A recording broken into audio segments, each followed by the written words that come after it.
Hi friends, evening டைமில் ஈஸியாக செய்யக்கூடிய சூப்பரான ஒரு ஸ்நாக் ரெசிபி தான் பார்க்க போகிறோம். Welcome to Kuruvis vlog. நான் உங்கள் ஆனந்தி அக்கா, போடு டெண்டனக்கா. ஸ்கூல் காலேஜ்லேருந்து வர பசங்களுக்கு ரொம்ப ரொம்ப ஈஸியாக டக்குன்னு செய்யக்கூடிய ஒரு ஸ்நாக் ரெசிபி இனிப்பு ஆப்பம் எப்படி செய்யறதுன்னு சொல்லி பார்க்கலாம். இந்த இனிப்பு ஆப்பம் பண்ணுறதுக்கு நம்ம வெல்லம் தான் பயன்படுத்துகிறோம். ஸோ ஹெல்த்துக்கு ரொம்ப ரொம்ப நல்லது. ஆப்பம் அப்படின்னா எண்ணெயில் பொரிச்சு எடுப்பாங்க. நம்ம ஆயில் அவாய்ட் பண்ணுறதுக்காக பணியாரக்கல்ல பொரிச்சதுக்கப்புறம் ஸோ இதை இனிப்பு பணியாரம் கூட சொல்லலாம். இந்த இனிப்பு ஆப்பம் பண்ணுறதுக்கு நான் 1 கப் அளவுக்கு வெல்லம் எடுத்துக்கிறேன். இது கூட இந்த வெல்லம் மூழ்கிற அளவுக்கு தண்ணி சேர்க்கணும். ஒரு 1/4 கப்புலேருந்து 1/2 கப் வரைக்கும் தண்ணி தேவைப்படும். வெல்லம் 1 கம்பி பதம் 2 கம்பி பதம் இந்த மாதிரி பாகு பதம் எதுவுமே கிடையாது. ஜஸ்ட் வெல்லம்லாம் இந்த தண்ணியில் கரைஞ்சாலே போதும்.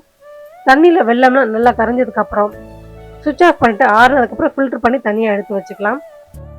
நெக்ஸ்ட்டு ஒரு கடாயில் 1 டேபிள் ஸ்பூன் அளவுக்கு நெய் சேர்த்துக்கலாம். நெய் நல்லா உருகினதுக்கப்புறமா ஒரு 1/4 சில் அளவுக்கு தேங்காவை அந்த மேல் பகுதி ப்ரௌன் கலராக இருக்குல்ல அதெல்லாம் நீக்கிட்டு சின்ன சின்னதாக கட் பண்ணி சேர்த்துக்கலாம். இந்த தேங்காய்லாம் லைட்டாக கோல்டன் ப்ரௌன் ஆற வரைக்கும் வறுத்துட்டு இதையும் தனியாக ஒரு தட்டுக்கு மாற்றிக்கலாம். ஆப்பம் நம்ம சாப்பிடும்போது ஒவ்வொரு வாய்க்கும் தேங்காய் செல் வரும்பொழுது ஆப்பம் இன்னும் ரொம்ப டேஸ்ட்டாக இருக்கும். இப்போ இனிப்பு ஆப்பம் சொல்கிறதுக்கு மாவு தயார் பண்ணிக்கலாம். இதுக்கு நான் 1 வாழைப்பழம் எடுத்துருக்கிறேன். உங்கள் வீட்டில் எந்த வாழைப்பழம் இருந்தாலும் அதை நீங்கள் தாராளமாக எடுத்துக்கலாம். நெக்ஸ்ட்டு இது கூட 1 கப் அளவுக்கு பச்சரிசி மாவு, அப்படி இல்லைன்னா கடையில் கிடைக்கக்கூடிய கொழுக்கட்டை மாவு எதுவாக இருந்தாலும் சேர்த்துக்கோங்க. நெக்ஸ்ட்டு 1/2 டீஸ்பூன் ஏலக்காய் தூள் நான் சேர்த்துக்கிறேன். உங்ககிட்ட தூள் இல்லைன்னா நீங்கள் இதுக்கு மேலே டைரெக்டாக 2 ஏலக்காய் சேர்த்துக்கலாம். நெக்ஸ்ட்டு நம்ம ரெடி பண்ணி வச்சுருக்கிற சர்க்கரை பாகு இதையும் சேர்த்துட்டு மூடி போட்டு மிக்சி ஜாரில் இது எல்லாம் நல்லா மிக்ஸ் ஆகிற மாதிரி ஒரு சுற்றி எடுத்துகிட்டு வந்துடுங்க. இப்போ பாருங்கள், கட்டிகள் எதுவுமே இல்லாமல் நல்லா மிக்ஸ் ஆகிடுச்சு.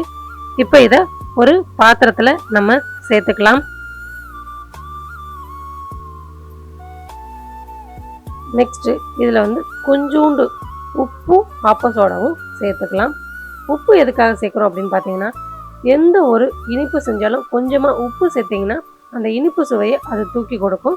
ஆப்பம் சுடும்போது மாவு புளிச்சிருந்தா ஆப்பம் நல்லா சாஃப்டாக மெத்துன்னு கிடைக்கும். நம்ம இமீடியட்டாக உடனே சுடுறதுனால இந்த ஆப்ப சோடா சேர்க்கறதுனால மாவு எப்படி புளிச்சிருக்குமோ அந்த அளவுக்கு மாவு பதம் மாறிடும். ஆப்பம் நல்லா மெத்துன்னு கிடைக்கும். பார்த்தீங்கன்னா மாவு கெட்டியாக இருக்குது. இது தோசை மாவு பதம் வரணும். அதுக்காக கொஞ்சம் கொஞ்சமாக தண்ணி சேர்த்துட்டு தோசை மாவு பதம் வர வரைக்கும் கரைச்சி எடுத்து வச்சுக்கோங்க. எனக்கு ஒரு 50 ml அளவுக்கு தண்ணி தேவைப்பட்டது. நீங்கள் உங்கள் மாவுக்கு ஏற்ற மாதிரி தண்ணி சேர்த்து ரெடி பண்ணி வச்சுக்கோங்க. இந்த பதம் வந்ததுக்கு அப்புறமா நம்ம நெய்யில் வறுத்து வச்சிருக்கிற அந்த தேங்காவை அந்த நெய்யோடு சேர்த்து இந்த மாவில் கலந்து விட்டுடலாம்.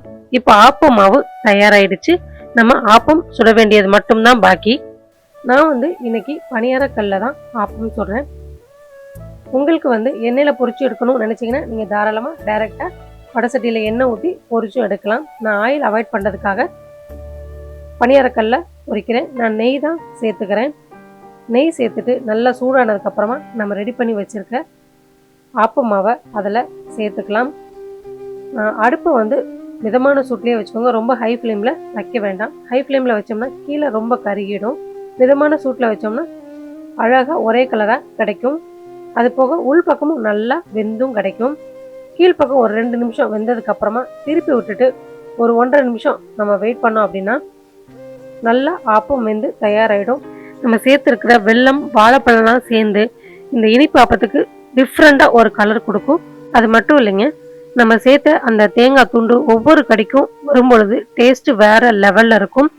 எண்ணெயில் பொரிச்சிருக்கிறத விட இந்த மாதிரி நெய்யில் நீங்கள் சுட்டு எடுக்கும் பொழுது இன்னும் வாசனையும் செம்ம சூப்பராக இருக்கும். நீங்களும் உங்கள் வீட்டில் செஞ்சு பார்த்துட்டு எப்படி இருந்துச்சுன்னு சொல்லிட்டு மறக்காமல் எனக்கு கமெண்ட் பண்ணுங்கள். நாளைக்கு வீடியோவில் பார்க்கலாம். பாய்.